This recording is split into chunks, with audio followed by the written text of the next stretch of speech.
ஆனால் எங்களை பொறுத்தவரை இது ஈரோட்டில் நடந்த இடைத்தேர்தல் போல் இருக்கக்கூடாது என்பது எங்களுடைய வேண்டுகோள் தேர்தல் ஆணையத்துக்கும் கூட. ஈரோடு இடைத்தேர்தல் என்பது ஜனநாயகத்தை படுகொலியில் தள்ளிய ஒரு தேர்தல். பட்டி அடைத்து ஒரு அமைச்சரும் ஒரு தெருவு எடுத்துக்கிட்டு அது மக்களை விலைக்கு வாங்கி ஆட்டுப்பட்டியை போல் அந்த தேர்தல் நடந்துச்சு. எங்களுக்கு நிச்சயமாக தேர்தல் நடந்த விதம் எங்களுக்கு நிச்சயமாக அது நம்பிக்கை அளிக்கவில்லை. இந்த முறை நம்முடைய தேசிய ஜனநாயக கூட்டணியில் முக்கிய அங்கமாக இருக்கக்கூடிய பாட்டாளி மக்கள் கட்சி அவர்கள் அங்கே நிற்கின்றார்கள். நாங்கள் எல்லோரும் ஒருமனதாக ஆதரவு கொடுத்து களத்தில் நிற்கப் போகின்றோம், போராடப் போகின்றோம். அதனால் தேர்தல் ஆணையம் மிக கடுமையாக இந்த தேர்தலை நடத்தணும். தமிழ்நாட்டில் பை எலெக்ஷன்னாவே பணம் ஆறாக போகும் என்பதை குறிப்பாக விக்கிரவாண்டி இடைத்தேர்தல் அது பொய்யாக்க வேண்டும் என்பது எங்களுடைய ஆசை. அதனால் எலெக்ஷன் கமிஷன் குறிப்பாக மாநிலத்தினுடைய தேர்தல் ஆணையம், ஏன்னா உங்களுக்கு பார்த்தீங்கன்னா இது முழுவதுமாக மாநில தேர்தல் ஆணையம் நடத்துறது. அதே கலெக்டர் இருப்பாங்க, அதே எஸ்பி இருப்பாங்க. இதை நேர்மையாக நடத்த வேண்டும் என்பது எங்களுடைய நோக்கம், எண்ணம். அதனால் பொறுத்திருந்து பார்ப்பங்கண்ணா.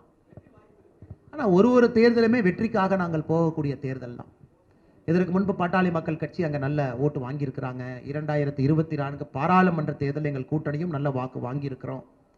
நீங்கள் பார்த்தீங்கன்னா எல்லா தலைவர்களும் சேர்ந்து எடுத்த முடிவு. நீங்கள் அந்த அறிக்கையை படிச்சிங்களான்னு தெரியல நண்பர் அவர்.